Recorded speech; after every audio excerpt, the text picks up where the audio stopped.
Momentum perbaikan aturan pemilu.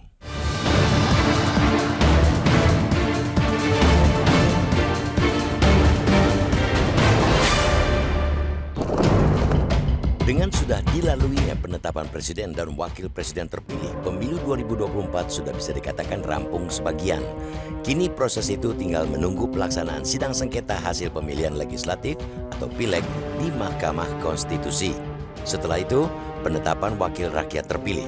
Dalam kaitan penguatan demokrasi, selesainya pemilu bukan berarti pekerjaan rumah bangsa ini sudah tuntas. Terlepas dari apapun hasil pemilu kemarin, evaluasi dan penyempurnaan pada sistem politik termasuk pemilu mesti dilakukan jika bangsa ini ingin terus maju dan berkembang. Apalagi harus diakui, kendati saat ini hampir seluruh masyarakat dan elit sudah legowo menerima hasil Pilpres 2024, banyak catatan permasalahan yang muncul selama berlangsungnya proses kontestasi demokrasi tersebut. Termasuk dissenting opinion yang disampaikan 3 hakim konstitusi dalam sidang putusan PHPU Pilpres 2024 juga menggambarkan adanya persoalan dalam proses tahapan pemilu. Deretan persoalan itu mulai dari dugaan pelanggaran, kecurangan, ketidaknetralan aparat negara, hingga penyalahgunaan wewenang oleh pejabat publik yang tidak semuanya bisa diselesaikan dengan baik di lembaga yang berwenang.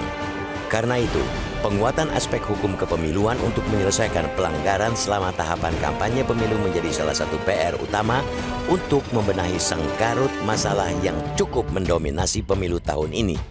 Langkah krusial yang bisa dilakukan untuk pembenahan itu ialah merevisi Undang-Undang Nomor 7 Tahun 2017 tentang Pemilihan Umum. Dorongan revisi Undang-Undang Pemilu sebelumnya juga disampaikan Ketua MK Soehartoyo dalam sidang putusan PHPU Pilpres 2024 yang mengatakan terdapat beberapa kelemahan dalam Undang-Undang Pemilu, Peraturan Komisi Pemilihan Umum atau PKPU maupun Peraturan Badan Pengawas Pemilihan Umum atau Bawaslu. Revisi Undang-Undang Pemilu menjadi sebuah keniscayaan untuk melakukan berbagai perbaikan dan penyempurnaan demi memberikan kepastian hukum dan keadilan bagi pelaksanaan pemilu maupun pemilihan kepala daerah atau pilkada selanjutnya.